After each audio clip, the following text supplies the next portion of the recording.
Hello and welcome back to QuickFix Whip, where we try to fix your cars quick.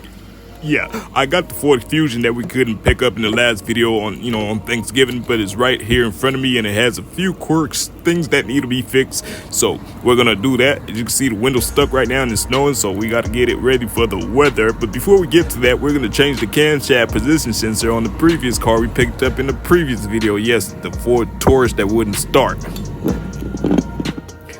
So it's pretty straightforward, changing the camshaft position sensor. It's not hard, it's quick. Remove that tab, because we're gonna have to slide this air box to the side. This tab right there.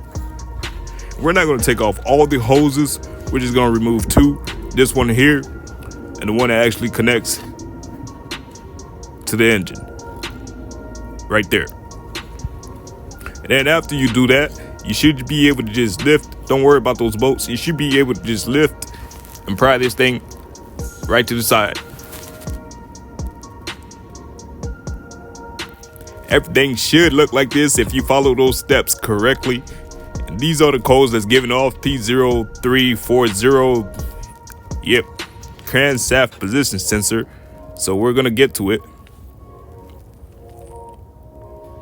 I'll show you where they are. One's right back here. I know you can see it. It's pretty down in there. So it's a 8mm that's holding it in, and they're both the same, bank 1 and bank 2.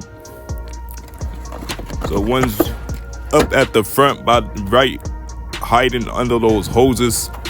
To make yourself a little more room, you can try to remove this air box. I didn't do that in this video. I just squeezed my hands through and got in there with an 8mm socket.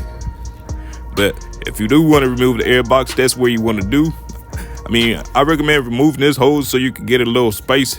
But in this video, I just lift up the hose because there was no pressure on it. It felt empty to me. And this is the first one, the one that's on top. I think this is bank 2. And this is what it looks like. They're both the same, so you don't have to worry about putting them in the wrong spot. They both look the same and they have the same bolts and screws. We only have bolts. As you can see right there, right down there is the other one. I already took the bolt out with an 8mm.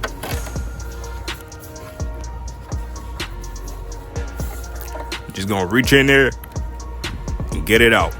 It's hard to do these things with holding the camera, so that's why I'm not showing everything detailed. But that's the old part. Next to the new part, you're just gonna put everything back in reverse order. Now let's get back to fixing that window. As you can see, the car's running, but it's not running correctly. I came to find that after changing those sensors, the car is out of timing, and that's why it was giving those codes. But onto the Ford Fusion, window being stuck, you get in your car, close the door, you grab your fancy, window switch.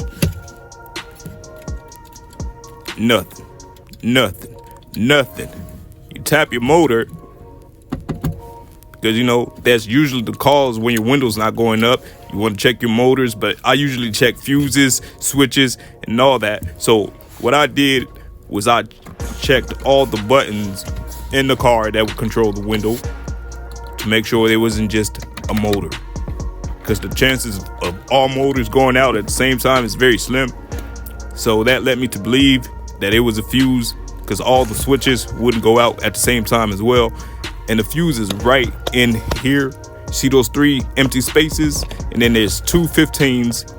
The 15 that's right next to that yellow 20 amp, that's the fuse that's causing the problem. And after replacing that, everything was fine.